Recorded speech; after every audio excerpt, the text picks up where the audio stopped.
Good afternoon, everyone, or good evening, everyone. Good evening. Love you, legends. Love you, me too. The talk that I'll be presenting to you today will be about imperfect modeling and how it affects your models and environments.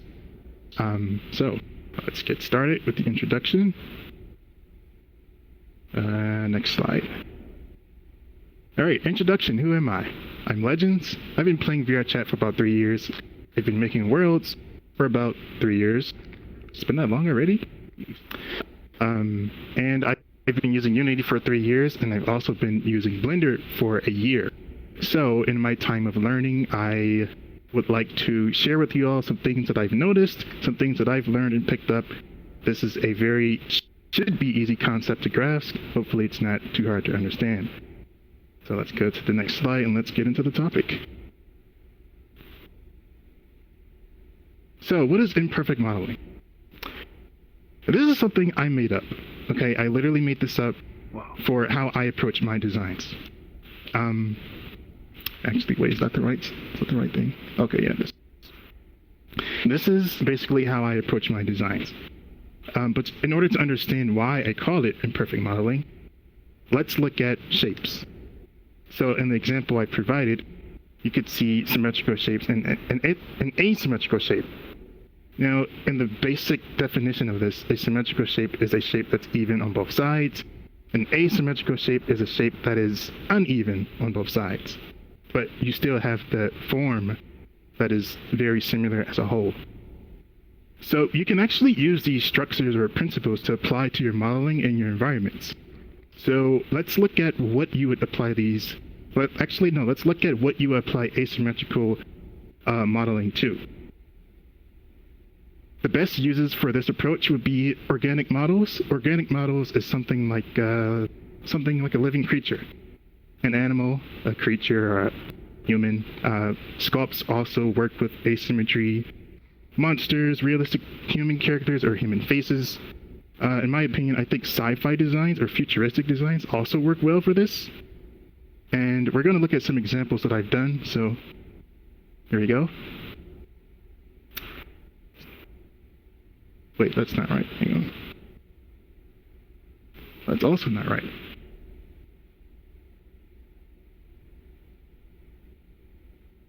It's not showing the... Do you guys see a screenshot? Like an example? Nope. Next slide. The screenshot is far next slide. Oh, there it is. Okay. There we go. Okay, so this is actually, that's not...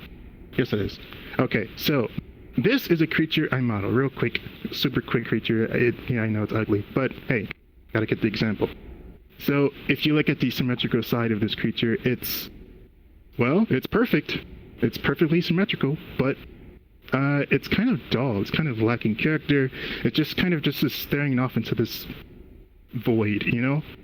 And that's not a bad thing, but if you're trying to make something more believable, something to look like it's alive, well, you want to try an asymmetrical approach. So let's look at the right side. This is a more asymmetrical approach. You can see that the uneven shapes basically give it more character. It gives it a natural expression.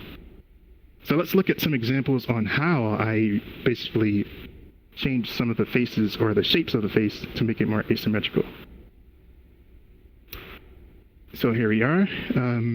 You can see on the symmetrical side, I've outlined as perfectly as I could the symmetrical shapes of the face. It's too perfect. It's completely perfect. And in the real world, nothing is this perfect, especially on a living thing. Like nothing is perfect like that. So it's not going to be realistic. But if you look at the asymmetrical side, you can see that the chin is slightly shifted. One tooth is smaller than the other. The nose is slightly crooked. One eye is slanted. And there's another thing on the asymmetrical model. Can you see it? You guys know what that is? I want someone to point it out. Horn. Yes, the horn. Oh, the eyebrow. Whoever said that. Oh, okay. The eyebrow is kind of slightly, but definitely the horn. And this is what I wanted to get into about how, I think I missed a slide, but this is what I wanted to get into about how asymmetry in models, it promotes creativity. It gives you a sense of, what am I going for here? it basically it makes you think outside the box in a way, because with asymmetry you are looking to it makes your model more unique by looking at different design aspects of it. And that's one way you can do it. Like, this thing probably could have been in a battle or something and lost a piece of its horn. That's also a good design aspect that you want to incorporate in your creations, especially for living creatures and things like that. Okay, so here is a sci-fi design. Now, sci-fi designs are very expansive. There's definitely a bunch of different ways you can model sci-fi. There's definitely a bunch of different styles. But in my opinion, asymmetry does work for these kind of designs. Now, if you look at the symmetrical design here, it's kind of repetitive in my opinion. It's somewhat boring in my opinion. It's very predictable. If you look at it, you look at it once and you know what everything is. You're like, oh, yep, I see what that is. It's a shape. The shapes are easy to read.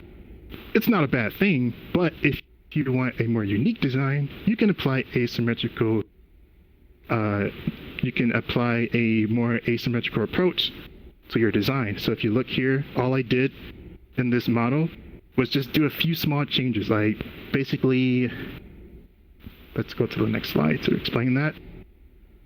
So you can see what I did here. Do I have something to point at? Oh, yes, it's perfect. So here you can see what I did there. All I did, these are basically both of the same objects. They're literally the same. All I did was delete one side of here, and I just literally moved this down and extruded it out, and it instantly gave it a different design. Why would you want to do this? Well, if you look at it, you look at the other design, you take everything in instantly. But if you look at this, your eyes have to look down here. You have to look over here, you have to look over there, and sometimes you want your models to be, your creations to be a bit more unique, to, you know, give your eye something to look for in your model. Okay, now, so what about symmetry? What about that? How does that apply to your models in your works? Well, usually that's used for hard surface models. Hard surface models is something like a bed, something that's, you know, has a hard surface. Think of like a dresser or a car or anything like that. In my opinion, anime or a stylized character would probably work best with symmetry, especially in the face, because anime characters are normally made for that kind of thing. They're normally built to be perfect. So I think an anime character with a face that has asymmetry would probably look weird.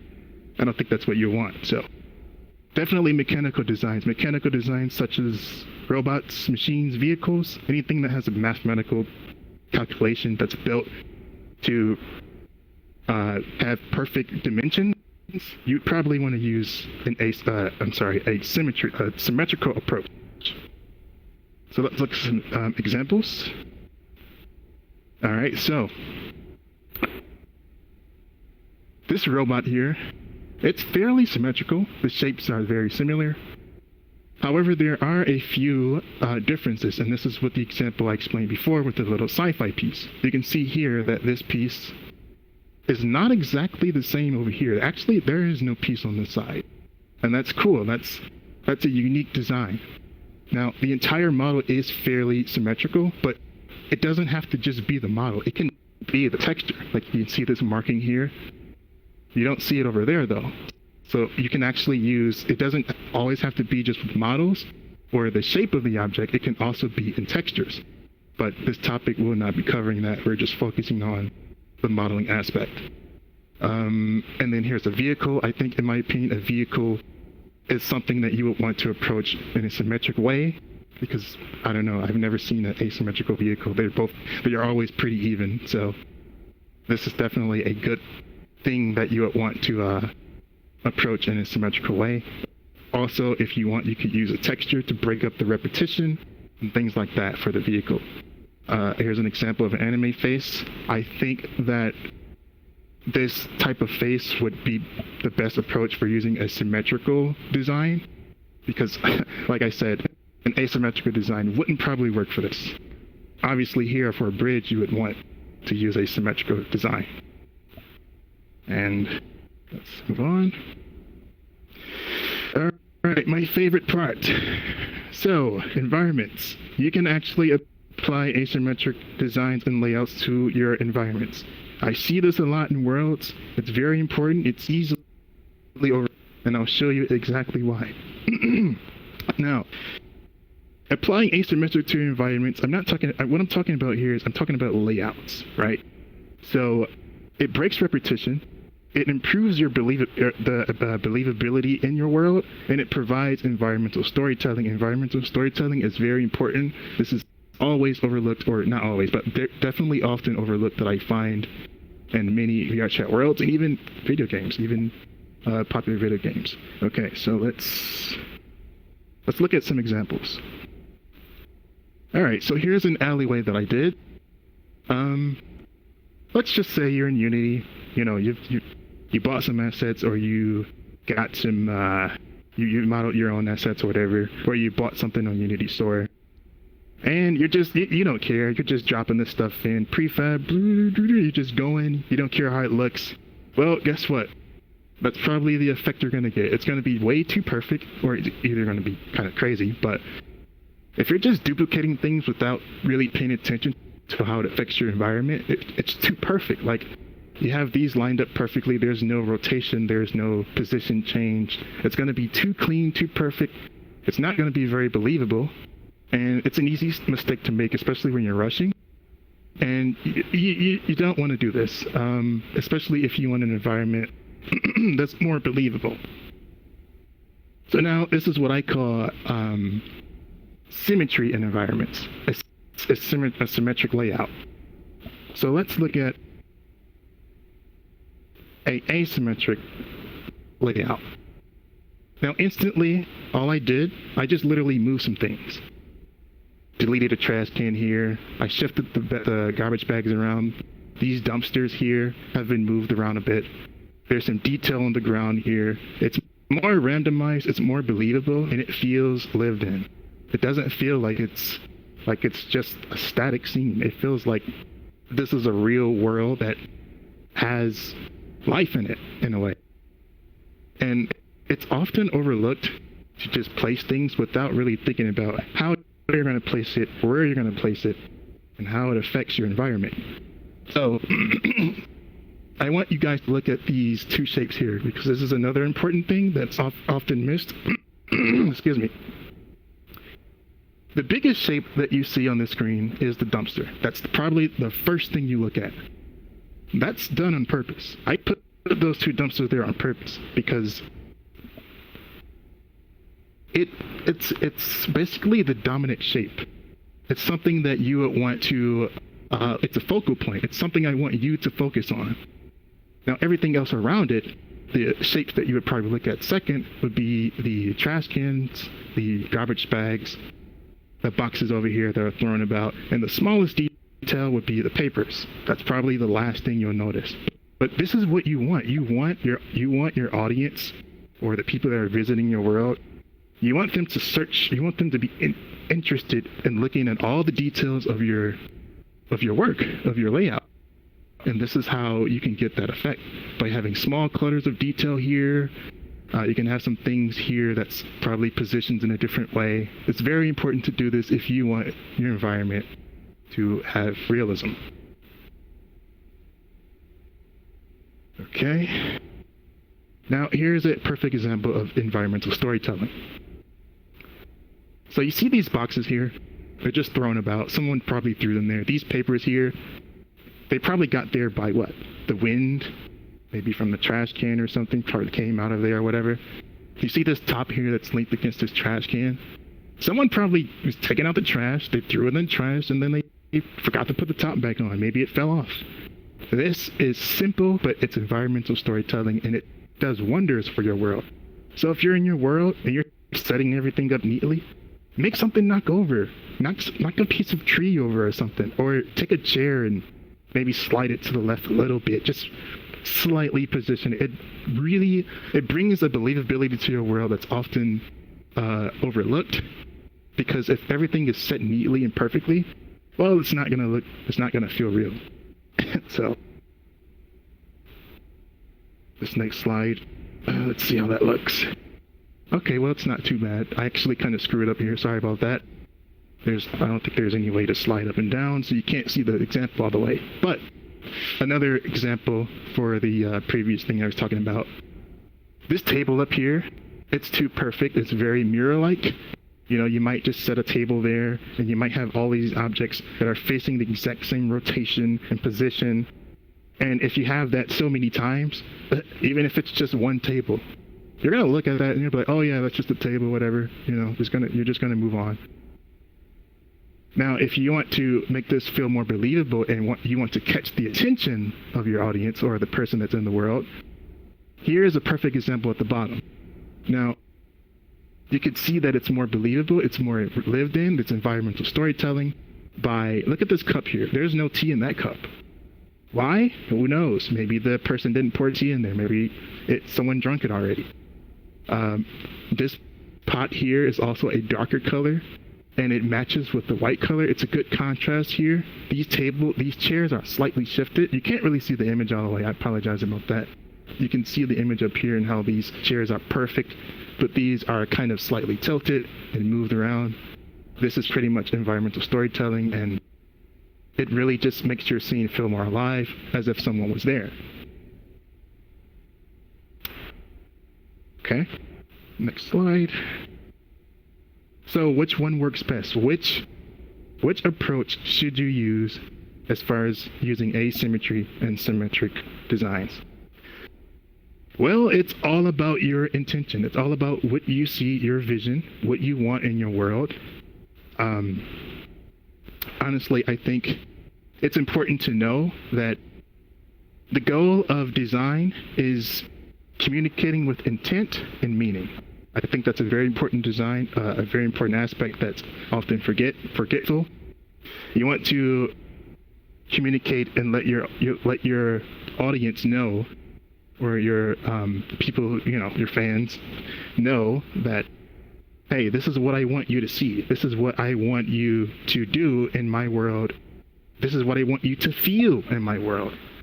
And you have to keep those things into mind. And also, as far as modeling, it depends on if you're modeling like a hard surface model or organic model, something that's alive, if you want to use symmetry or an asymmetrical approach. Flaws aren't always bad, and this is specifically for organic models. If you're modeling a fish or a creature or a realistic human, if you slightly it doesn't have to be perfect. The measurements of the model and each and every measurement of that model, it doesn't have to be exactly perfectly, what's the word I'm looking for? It doesn't have to be the exact measurement. You can have one face slightly tilted, or you can have some unique bumps on the skin or whatever, or something like that. That's good. That's good, because what it does is it gives your model a sense of realism, because like I said, in the real world, nothing is like that perfect. Nothing. Unless it's mathematically built, but that's not organic.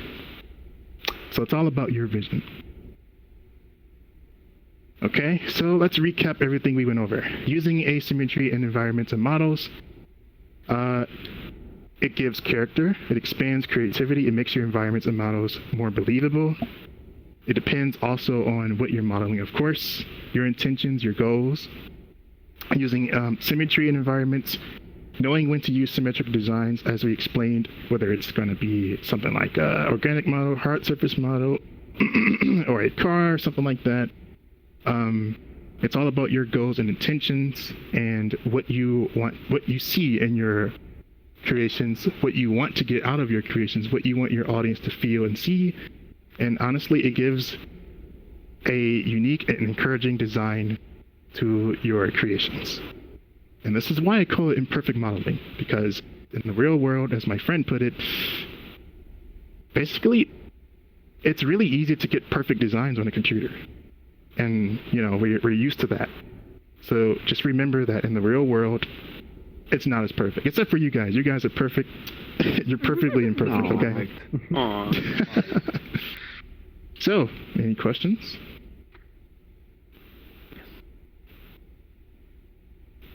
Rubik.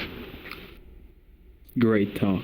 You showed an example of the street where you started moving pieces around, and I guess for the chair as well at the table.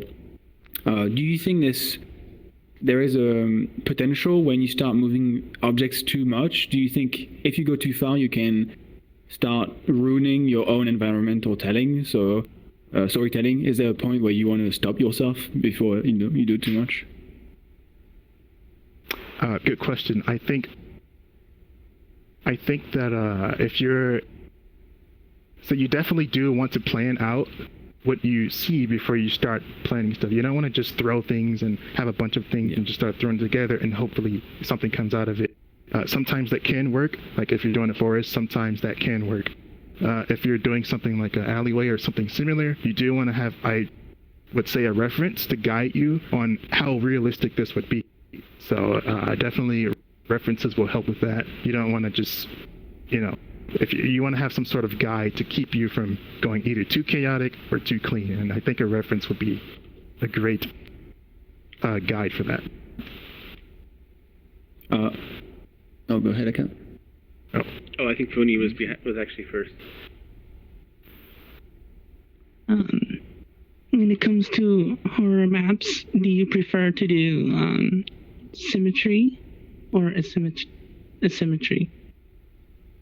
When it comes to horror maps, I guess it depends on what I guess it depends on what I'm going for. Like I said, it's all about intentions and what I want to do.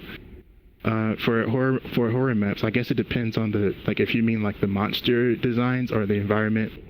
Usually I'd probably go for an asymmetrical approach to kind of, I guess, throw you off in a way. Like, I don't want anything to be too easy to read. I want you to be on your toes. I want you to be afraid, not knowing what to expect. So I'd probably go for an asymmetric design. Okay. So when you're making an asymmetric design, do you usually start with making something symmetrical and then trying to break it up from there? Or do you plan it to be like, do you just build it out from with some asymmetry from the start? So this goes back into planning. Let's go back to one slide really quick. Okay, so let's take a look at this again. Oh wait, not that one, but this one. So when I started modeling this this piece here, I actually started off with a symmetrical approach, and basically all I did was I said, this is too easy. You look at it once and you can already tell all its shapes. I want to break this up and make it more unique. So what I did was I just deleted one side here, and I literally extruded one side down and extruded it out. And that instantly gave me a different design, and that's usually how I start. As far as sci-fi designs, that's usually how I start those. For most of my approaches, I usually have a plan or a reference, and I go from that. And whatever that thing is, if it's a symmetrical design or asymmetrical design, I would, apply that to my models also.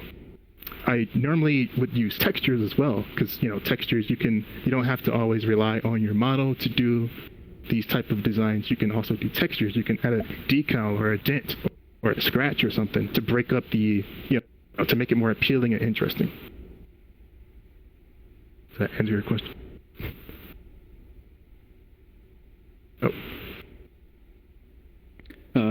Another question. If you were to have an environment that is symmetrical per your vision, how would you suggest people do environmental storytelling if they can't rely on that asymmetry to tell stories? Good question. So if you're relying on a very symmetrical design for your environment, and you really can't you want everything to have a very what I call rhythm in environments, basically something that's easy to read, you probably have to find another way to make your environments more unique, which is, as in your talk, NPCs or something like maybe interactions or something that can kind of break up the repetitive scene maybe, or something that would surprise you. Yeah, there's many ways to definitely do that. Awesome. Thank you. Yep. Any more questions?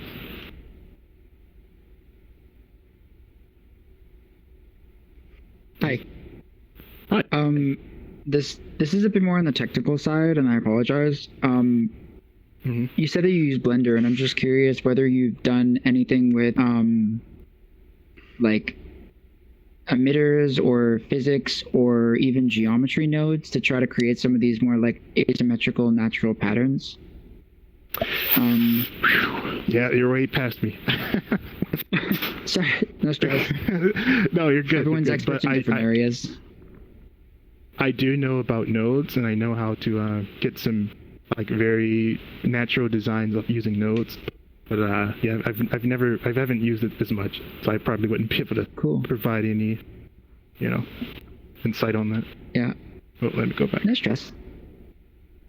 This is gorgeous, by the way. I just want to say that your environments are insane. Oh, thank you. I appreciate it. Anyone else? Any more questions? All right. Well, thank you all for coming to my talk. It's been a long day of learning. I hope that my talk wrapped everything up pretty nicely and sweet. Thanks everyone for, being here. Auroras, we love you. Thank you for making this happen. You're the best. Shout out to Cyan and Fiona Rubik for P Gang. Hey.